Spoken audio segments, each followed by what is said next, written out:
لگتا ہے کہ ڈائریکٹ ہی موزوں پر مسح، ماشاء اللہ کیا خوب، موزوں پر مسح آ گیا ہے، جی جی جی، ہاں، آج انہی کے موزوں، اوپر جی شیخ، یہ تاریخ مسعود ہے، بڑا ہی ہوں مشہور اور معروف ہے یہ، اور کافی ہوں لوگ ان سے فتویٰ لیتے رہتے ہیں، سوال وغیرہ پوچھتے رہتے ہیں۔ انہی میں سے ایک ہوں سوال پوچھا گیا ہے، کسی بھائی نے پوچھا موجوں پر مسح کے متعلق سے، اور اس ویڈیو کے ہوں اندر آخری میں یہ کہتے ہیں کہ اگر ایسا کوئی کرتا ہے جو کاٹن وغیرہ کا جراب ہے اس پہ اگر کوئی مسح کر لیتا ہے تو وہ نماز نہیں ہوگی، نماز لوٹانی پڑے گی، یعنی دہرانی پڑے گی نماز۔ تو شیخ ویڈیو ہوں کو سن لیتے ہیں، شیخ دیکھ لیتے ہیں۔ خیر کوئی بات نہیں۔ وعلیکم السلام ورحمۃ اللہ، رحمت انصاری صاحب ہیں ماشاء اللہ۔ جی جی، اور جو بھائی لوگ لائیو میں جڑے ہیں وہ اپنا سوال جو ہے کمنٹ میں پہلے سے ہی کر دیا کیجئے، تاکہ جو ہے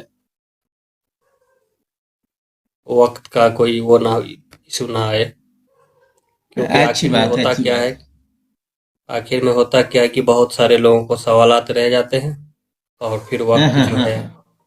نکل جاتا ہے۔ تو پہلے سے اگر آپ لوگ کمنٹ میں سوال اپنا کر دیں گے تو انشاءاللہ تعالی سب کا جو ہے سیریل بائی سیریل انشاءاللہ تعالی سوال کا جواب دیا جائے گا، اور ویڈیو لنک کو بھی شیئر شروع کیا کیجیے۔ جائے اور پھر؟ مجید جی شیخ، میں ویڈیو کو پلے کر رہا ہوں شیخ۔ اچھا، جرابوں پر مسح کرنے کا حکم، کیا جرابوں پر مسح کرنے سے پورا وضو ہو جاتا ہے یا نہیں؟ جبکہ اکثر یہاں ہم جاب کرتے ہیں، جہاں ہم جاب کرتے ہیں وہاں بار بار جوتے اتارنا یا جرابیں اتار کر پاؤں دھونا مشکل ہوتا ہے۔ خرم صاحب کو اس سے یہ بھی 15ویں صدی کی ایک بدعت ہے جس کا اس صدی سے پہلے کہیں کوئی ثبوت نہیں ملتا کہ عام جرابوں پہ بھی لوگ مسح کرنے لگے، اور بعض علماء نے اس کے جواز کا فتویٰ دیا ہے، لیکن یہ اجماع امت کے خلاف ہے۔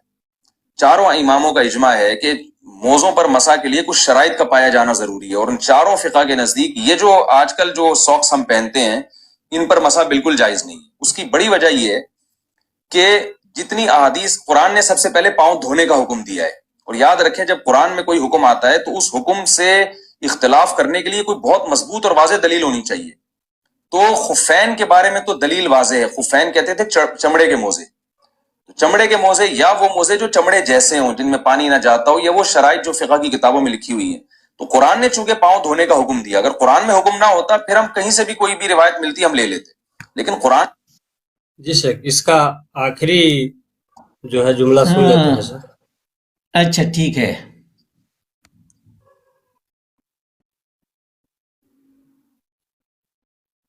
خلاف ہے اور قرآن و سنت کے بھی خلاف ہے، اس لیے ہماری رائے میں اگر امام نے ایسے موزوں پر مسح کر کے نماز پڑھائی تو وہ نماز ادا نہیں ہوگی، آپ کو نماز لوٹانی پڑے گی۔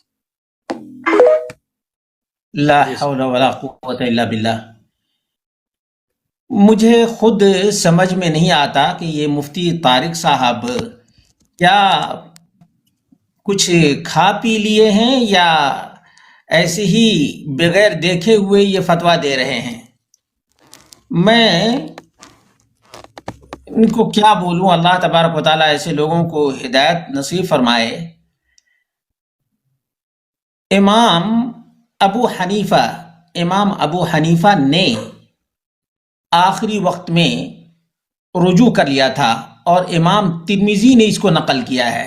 کس نے نقل کیا ہے؟ امام ترمذی۔ امام ترمذی نے نقل کیا ہے۔ امام ترمذی کہتے ہیں سمعت صالح بن محمد الترمذی قال سمعت ابا مقاتل السمرقندی یقول دخلت على ابی حنیفہ فی مرضه الذي مات فيه فدعا بماء فتوضأ وعليه جوربان فمسح عليهما ثم قال فعلت اليوم شيئا لم أكن أفعله مسحت على الجوربين وهما غير منعلين۔ ابو مقاتل السمرقندی بیان کرتے ہیں کہ میں امام ابو حنیفہ کی مرض الموت میں عیادت کرنے کے لیے گیا، اچھا۔ اور انہوں نے پانی منگوایا اور وضو کیا اور پاؤں میں انہوں نے موزے پہن رکھے تھے، وعلیہ جوربان، جورب کس کو کہتے ہیں؟ جو قدم کو ڈھانک لے، جو قدم کو ڈھانک لے اس کو جورب کہا جاتا ہے۔ اب وہ جورب کسی چیز کا ہو، چاہے چمڑے کا ہو یا اون کا ہو یا نیلون کا ہو یا سوتی کا ہو، اونی کا ہو، کوئی بھی ہو، جورب اس کو کہا جاتا ہے جو پاؤں میں پہنا جاتا ہے، پاؤں میں جی پہنا جاتا ہے، اس کو جورب کہا جاتا ہے۔ امام ابو حنیفہ مرض الموت میں وہی جورب پہنے ہوئے تھے۔ جورب یہ چمڑے کے نہیں بلکہ کسی بھی چیز سے بنے ہوئے جوربان تھے۔ فمسح علیہما، مرض الموت میں امام ابو حنیفہ نے جورب پہ یعنی موزے پہ مسح کیا، اور ابو مقاتل السمرقندی اس کے راوی ہیں اور سنن ترمذی کے اندر موجود ہے۔ کہاں موجود ہے؟ سنن ترمذی میں موجود ہے۔ اور اتنا ہی نہیں بلکہ انہوں نے اپنا خود عمل ذکر کیا، کہا فعلت اليوم شيئا لم اكن افعله، میں نے آج وہ کام کیا ہے جو پہلے نہیں کیا کرتا تھا، آج میں نے موزے پر مسح کیا ہے۔ اچھا، اور یہ چمڑے کے بھی نہیں ہیں، یہ چمڑے کے بھی نہیں ہے۔ نہیں ہیں۔ اب امام ابو حنیفہ کا وضو ہوا یا نہیں ہوا؟ سوال مفتی صاحب سے ہے، امام ابو حنیفہ کا وضو ہوا یا نہیں ہوا؟ اگر ہو گیا تو جتنے لوگ موزے پر مسح کرتے ہیں ان سب کا بھی وضو ہو جائے گا، اور اگر ان کے امام اعظم کا وضو نہیں ہوا تو کسی کا بھی وضو نہیں ہوگا۔ یہ کہنا کہ اجماع امت کے خلاف ہے، تو جی، امام یہ بھی ابو کہتے ہیں حنیفہ نے اجماع امت کے خلاف سب سے پہلے کیا ہے۔ کیوں رجوع کیا انہوں نے کیوں رجوع کیا؟ کیوں اپنے پہلے عمل سے رجوع کر لیا ہے؟ اور بتا بھی دیا کہ بغیر چمڑے کے موزے پر ہم نے مسح کیا ہے، جبکہ پہلے میں یہ کیا ہی نہیں کرتا تھا۔ یہ ترمذی جلد نمبر 1 اور صفحہ نمبر 68 ہے، میں انشاءاللہ حوالہ دے دوں گا، حوالہ دے دوں گا، غالباً یاد رہے۔ 99 نمبر کی حدیث ہے، 99 ہاں، نمبر کی حدیث ہے غالباً۔ جی جی بالکل، یہاں تک کہ یہ ہم کو کہتے ہیں نا سلفی لوگ اسلاف کے بہت تانا مارتا ہے نا، ٹھیک ہے۔ امام ابن المنذر کی کتاب ہے الاوسط، جلد نمبر 1 اور صفحہ نمبر 462 ہے۔ کبھی مفتی صاحب کو توفیق ہو تو اس طرح سے حوالہ پیش کریں، ذرا یہ بھی ذرا پیش کریں نا، تب پتہ چلے گا، حوالہ پیش کریں۔ قال ابن المنذر روي إباحة المسح على الجوربين عن 9 من اصحاب رسول اللہ صلی اللہ علیہ وسلم، موزے پر مسح کے سلسلے میں 9 صحابہ کرام سے روایات مروی ہیں۔ نمبر 1 علی ابن ابی طالب سے مروی ہے، موزے پر مسح۔ ہم سلفی ہیں، یقیناً ہم کو یہ شرف حاصل ہے کہ ہم سلفی ہیں، دیکھو حوالہ میں دے رہا ہوں۔ اور عمار بن یاسر موزے پر مسح کیا کرتے تھے۔ عبداللہ بن مسعود رضی اللہ عنہ، عبداللہ بن مسعود فقیہ، بڑے فقیہ، یہ بھی موزے پر مسح کیا کرتے تھے۔ انس بن مالک، رضی اللہ، عبداللہ بن عمر، اور کون؟ عبداللہ بن عمر، براء ابن عازب، بلال رضی اللہ عنہ، ابو امامہ، سہل بن سعد۔ دیکھیں یہ سب علامہ ابن القیم نے کیا کہا ہے، امام ابو داؤد نے کہا ابو امامہ بھی موزے پر مسح کیا کرتے تھے، عمر بن حریث بھی موزے پر مسح کیا کرتے تھے، عمر فاروق بھی موزے پر مسح کیا کرتے تھے، عبداللہ بن عباس رضی اللہ عنہما یہ بھی موزے پر مسح کیا کرتے تھے۔ فَهَؤُلَاءِ 13 صحابیًا، یہ 13 صحابہ سے مروی ہے۔ جی کتنے؟ 13 صحابہ سے، 13 صحابہ سے۔ اللہ اکبر۔ وقد نص احمد علی جواز المسح علی الجوربین. امام احمد بن حنبل کہتے ہیں نا کہ چاروں ائمہ برحق. امام احمد بن حنبل نے کہا کہ موزے پر مسح کرنا درست ہے. لو دلیل لو. یہ تہذیب السنن جلد نمبر 1 صفحہ نمبر 187 پر لکھا ہوا ہے. اور کہتے ہیں کہ ایک تو صحابہ کا عمل ثابت ہے, امام ابو حنیفہ کا بھی رجوع ثابت ہے, اور قیاس کا بھی تقاضا ہے. ہم پوچھتے ہیں کہ چمڑے کا خف ہوتا ہے, چمڑے کے خف پر کیوں مسح کیا جاتا ہے؟ کیونکہ نکالنے میں پریشانی ہے, دھونے میں پریشانی ہے, دھونے میں پریشانی ہے. اسی طرح سے موزہ پہننے کے بعد اس کو نکالنا پھر پہننا یہ دشواری ہے یا نہیں ہے؟ جبکہ دین کیسا ہے؟ فَإِنَّ الدِّينَ يُسْرٌ, دین آسان ہے. کہتے ہیں وَصَرِيحُ الْقِيَاسِ, قیاس کا بھی تقاضا یہی ہے. فَإِنَّهُ لَا يَظْهَرُ بَيْنَ الْجَوْرَبَيْنِ وَالْخُفَّيْنِ فَرْقٌ مُؤَثِّرٌ, کیونکہ موزے اور خف میں کوئی خاص فرق نہیں ہے, کوئی خاص فرق نہیں ہے, چاہے چمڑے کا ہو یا اون کا ہو یا نیلون کا ہو یا کپڑے کا ہو یا دوسرے جس طرح سے آج جو آ رہے ہیں, کئی قسم کے موزے آ رہے ہیں, اس پر مسح کرنے میں کوئی حرج نہیں ہے. شرط یہ ہے کہ وضو کے بعد پہنا گیا ہو.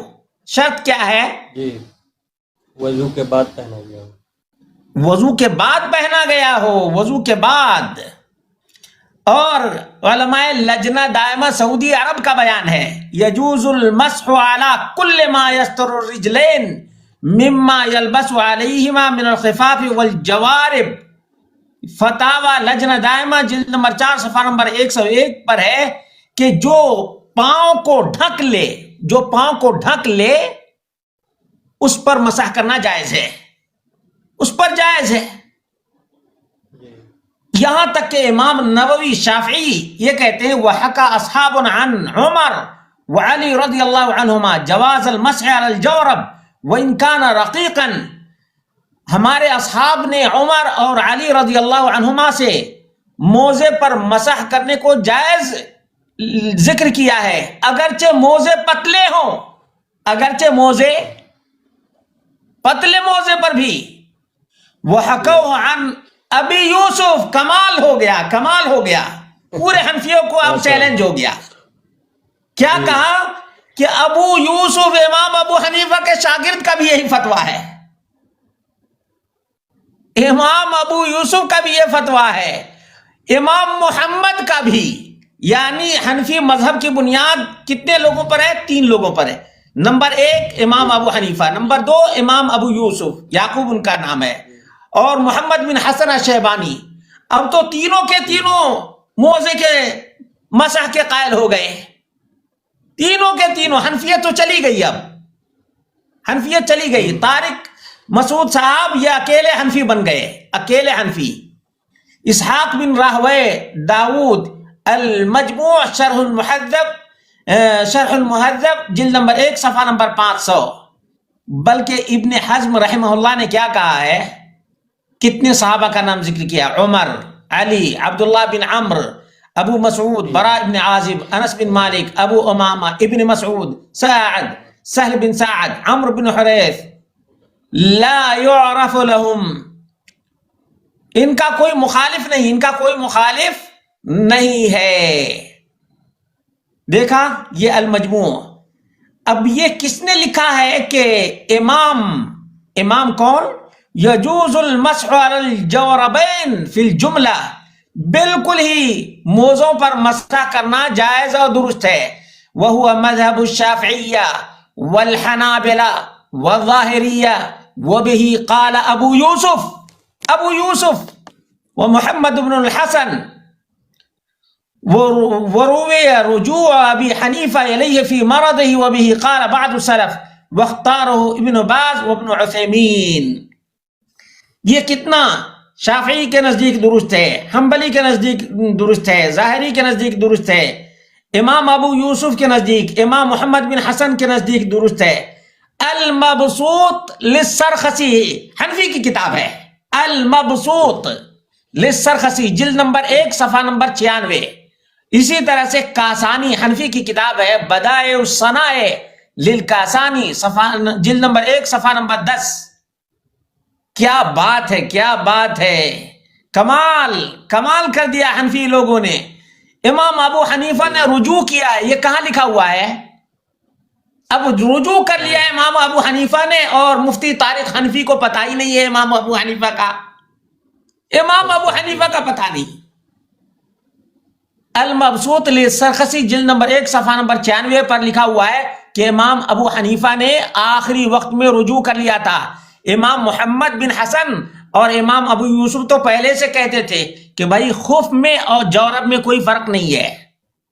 اور بدائع الصنائع للکاسانی جلد نمبر 1 صفحہ نمبر 10 پر لکھا ہوا ہے. اس سلسلے میں ابو داؤد کی روایت ہے ان رسول اللہ صلی اللہ علیہ وسلم توضأ ومسح علی الجوربین. نبی کریم صلی اللہ علیہ وسلم سے مغیرہ بن شعبہ رضی اللہ عنہ راوی ہے کہ نبی کریم صلی اللہ علیہ وسلم نے وضو کیا اور موزوں پر مسح کیا. کس پر مسح کیا؟ موجوں پر. اب نبی سے بڑے یہ احتیاط رکھنے والے ہو گئے. اور آج کے زمانے میں ان کے ایک بڑے مفتی ہیں پاکستان کے، مفتی تقی عثمانی. جی مفتی تقی عثمانی صاحب جی. انہوں نے بھی جائز قرار دیا ہے کہ جو آج موزے استعمال کیے جا رہے ہیں ان پر مسح کرنا بالکل جائز اور درست ہے. اچھا. اب یہ مفتی طارق مسعود صاحب یہ تو اپنے بڑے مفتی سے بھی بڑے ہو گئے اور اجماع امت کے خلاف کہہ دیا. اجماع امت کے خلاف اگر ہے تو مفتی تقی عثمانی کو سمجھائے نا، سمجھائیں ذرا سا، اپنی ہی مفتی کو سمجھا لیں تب کو. یہ دیکھیں وہ جمہور الائمہ جوز المسح علی الجوربین، جمہور یعنی اس امت کے اکثریت نے موزے پر مسح کو جائز قرار دیا ہے. فالامام ابو حنیفہ رحمہ اللہ کان یقول طیلۃ حیاتہ بعدم جواز المسح علی الجوربین الا فی الاسبوع الاخیر فقال بجواز المسح علی الجوربین وقال لعواده قبل موته بثلاثة ایام او ب7 فعلت ما كنت انہا عن ذلك. امام ابو حنیفہ نے کہا کہ میں پہلے اس سے منع کیا کرتا تھا لیکن موت سے 7 دن پہلے رجوع کر لیا. اب رجوع کر لیا مفتی طارق مسعود کو پتہ ہی نہیں ہے. اتنا ہی نہیں بلکہ میں تو چاہتا ہوں کہ صاحب ہدایہ بنوری یہ ٹاؤن ہے بنوری ٹاؤن، اس نے لکھا ہے کیا فتح القدیر للکمال ابن الحمام جلد نمبر 1 صفحہ نمبر 57 پر لکھا ہوا ہے کہ کہتے ہیں وَمَعْنَاهُ، اس کا معنی کیا ہے؟ وَمَعْنَاهُ السَّاتِرُ لِمَحَلِّ الْفَرْضِ الَّذِي هُوَ بِصَدَدِ مُتَابَعَةِ الْمَشْيِ فِيهِ فِي السَّفَرِ وَغَيْرِهِ لِلْقَطْعِ بِأَنَّ تَعْلِيقَ الْمَسْحِ بِالْخُفِّ لَيْسَ لِصُورَتِهِ الْخَاصَّةِ. یہ کہنا کہ صرف خف پر یعنی چمڑے کا جو موزہ ہو اسی پر مسح کرنا ہے یہ بالکل درست نہیں ہے. لَيْسَ لِصُورَتِهِ الْخَاصَّةِ بل لمعناه للزوم الحرج في النزع المتكرر في اوقات الصلاة خصوصا مع آداب السیر. کیونکہ اگر بار بار نکالنا پڑے تو اس میں حرج ہے، اس میں تکلیف ہے، اس میں مشقت ہے، اس میں پریشانی ہے. کس نے لکھا ہے؟